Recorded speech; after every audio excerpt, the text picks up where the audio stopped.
Halo halo, salam jumpa teman-teman. Jumpa lagi nih di konten terbaru. Konten kali ini tentang membedah proses naskah menjadi sebuah buku yang layak diterbitkan.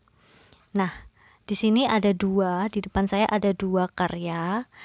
Saya akan membedah yang mana ya? Yang pertama terbit dulu ya, yang Permadani Kehidupan. Jadi ini saya punya dua karya solo yang akan saya bedah pertama ini. Karena ini juga unik teman-teman, proses jadinya. Nah, jadi teman-teman, Permadani Kehidupan ini naskahnya jadi dalam waktu seminggu teman-teman. Nah, mau tahu gimana prosesnya? Kita kenalan dulu. Jadi ini karya Hyanums. Hyanums itu adalah nama pena ya teman-teman. Dan ini judulnya Permadani Kehidupan. Novel ini selesai tanggal 30 Desember 2012. Nah, kemudian cetaknya Januari 2013. Jadi sekitar selisih sebulan ya teman-teman. Ini daftar isinya per bab ya, ada sekitar 14 bab dan ini saling berkesinambungan teman-teman, bukan seperti cerpen ya. Jadi ini memang per babnya judulnya beda-beda tapi saling berkesinambungan ya, seperti novel ya, memang novel ya. Kemudian di akhir ini ada tentang penulis. Di sini ada alamat Facebook dan blog, itu ada yang udah nggak aktif ya teman-teman, dan blognya ada yang sudah saya hapus. Nah, oke. Sekarang saya akan membedah gimana sih kok sebuah novel bisa jadi dalam waktu seminggu. Nah, yang pertama teman-teman, ini adalah pasang niat dan target yang jelas. Jadi meskipun dulu niatnya itu masih belum belum mantep banget, jadi masih niat abal-abal. Jadi cuma niatnya pokoknya pengen punya novel bikinan sendiri. Jadi saya nggak pernah sama sekali terbayangkan bisa menerbitkan menjadi sebuah buku yang ber-ISBN ya. Jadi pikiran saya hanya ingin mempunyai novel bikinan sendiri, jadi ngeprint sendiri dan kemudian dikasih cover sendiri, semacam kayak makalah gitu ya teman-teman. Pokoknya itu jadi buku lah. Nah, kemudian dari situ saya dari sekolah itu dari waktu usia sekolah itu sering banget memang terbiasa untuk nulis novel di buku tulis atau nulis cerpen, kemudian dikirimkan ke majalah, tapi nggak pernah lolos ya. Tapi ternyata itu salah satu latihan ya teman-teman, kelulusan. Nah, kemudian dari niat itu, ketika lulus itu ada bertemu di akun media sosial ya, Facebook waktu itu, bertemu dengan penerbit Harvey, akun penerbit Harvey yang waktu itu lagi promo menerbitkan self publishing ya, publishing. Itu deadline-nya itu waktu itu pokoknya 2012, bisa tahun depan 2013 itu bisa udah ganti harga. Jadi waktu itu self publishing itu memang membayar jasa editing dan biaya cetak ya teman-teman. Jadi saya itu ketemu sama penerbit yang indie. Nah, dari situ wah tertarik banget, dan waktu itu memang juga sudah kerja ya waktu lulus sekolah itu. Alhamdulillah sudah kerja, jadi adalah modal uang untuk membayar itu. Akhirnya saya pun menargetkan sebelum tahun berganti naskah saya sudah selesai.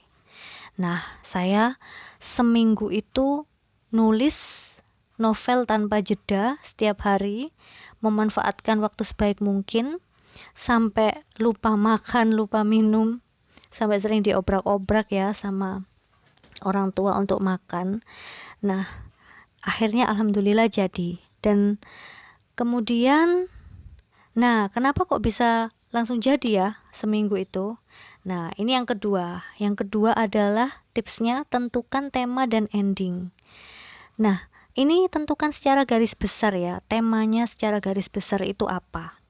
Nah, temanya waktu itu saya pokoknya tentang kesuksesan seseorang ya, dari lulus sekolah ya, mencari jati diri, dia itu ingin menjadi orang yang sukses.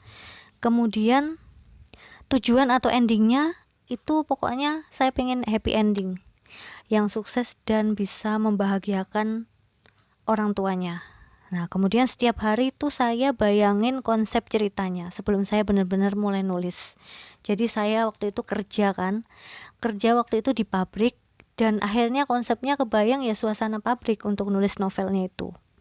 Kemudian yang ketiga, action. Nah, action di sini maksudnya adalah mulai nulis, yaitu buat judul-judulan. Maksudnya nggak usah terlalu matang-matang banget bikin judul. Waktu itu saya judulnya itu bukan permadani kehidupan, tapi rindu kampung. Intinya anak yang merantau keluar kota demi kesuksesan. Nah, ujung-ujungnya dia rindu kampung halaman dan pulang dalam keadaan sukses. Nah, itu pokoknya intinya. Kemudian saya buat outline-nya. Jadi outline itu ya seperti yang saya tunjukkan di awal itu, ada per bab ya. Jadi bab 1 sampai terakhir itu dikasih judul dan ceritanya secara garis besar. Jadi kita nulis bisa langsung terarah gitu ya. Kemudian kita mulai langsung nulis dan libatkan diri kita masuk ke dalam tokoh. Jadi bayangkan kita itu jadi si tokoh. Kemudian itu tadi sih. Dan ini memang terinspirasi dari kisah nyata, dan memang rata-rata novel terinspirasi dari kisah nyata ya. Cuman ada yang memang alur dan kesemuanya itu memang plek ya, mirip, dan ada yang dibelok-belokkan. Mungkin karena tidak ingin yang bersangkutan takut nggak bersedia gitu kisahnya dijadikan sebuah novel gitu ya. Kemudian ini saya mau kasih bonus tips ya, kelebihan dan kekurangan bikin novel dalam waktu yang sangat singkat. Nah, kelebihannya itu ya cepat selesai ya, dan seneng banget ya pastinya.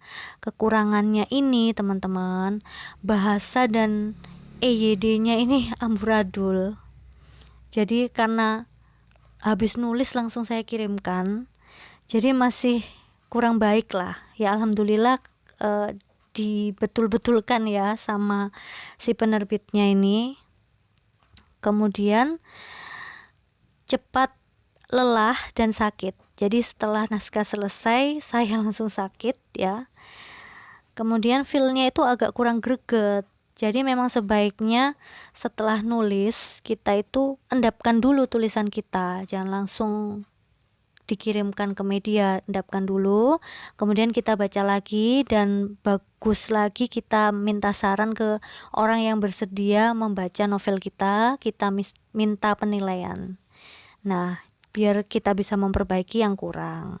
Nah, itu sih tips-tipsnya ya teman-teman.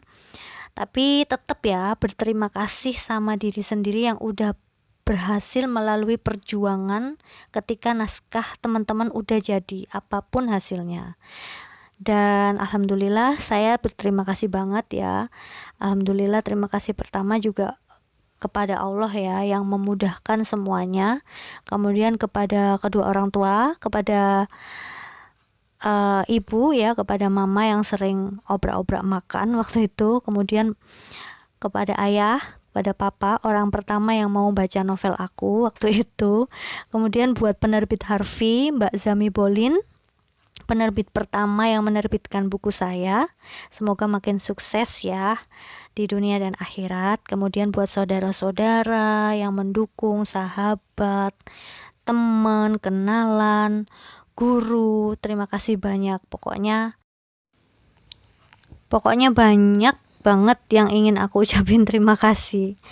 Jadi ini novel pertama, cinta pertama saya, yang walaupun nggak bestseller sih, tapi penjualan bukunya ini terbanyak ya.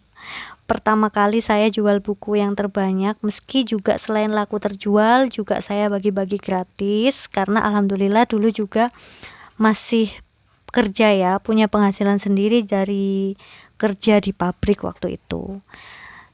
Ya pokoknya buat teman-teman yang lagi merintis atau lagi ingin memulai untuk menjadi seorang penulis, jangan pernah putus asa, jangan pernah patah semangat, terus menyemangati diri sendiri ya, yang pertama kali ya, karena kalau bukan diri sendiri dulu yang menyemangati diri kita, siapa lagi ya.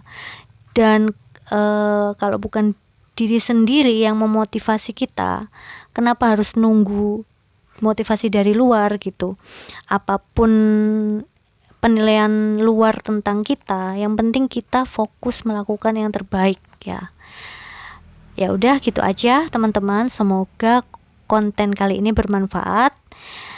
Sampai jumpa di konten berikutnya. Terima kasih sudah menonton. Oh iya, jangan lupa subscribe ya teman-teman. Wassalamualaikum warahmatullahi wabarakatuh.